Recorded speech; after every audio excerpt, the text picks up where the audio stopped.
Hi, I'm Peter Corke. I'm a robotics researcher and educator at QUT. This is Australia's leading research institute, the Centre for Robotics at QUT, where we create intelligent, robotic and autonomous systems. The robotics and artificial intelligence revolution is disrupting nearly every sector of the economy. Now, more than ever, industries are looking to hire graduates with advanced skills in robotics and AI technology so that they can remain competitive in the Australian and international markets.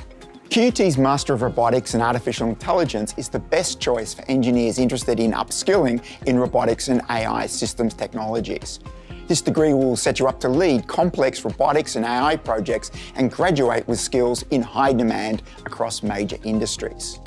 QUT is now offering a number of Commonwealth-supported places for domestic students who enrol full-time into the Master of Robotics and Artificial Intelligence.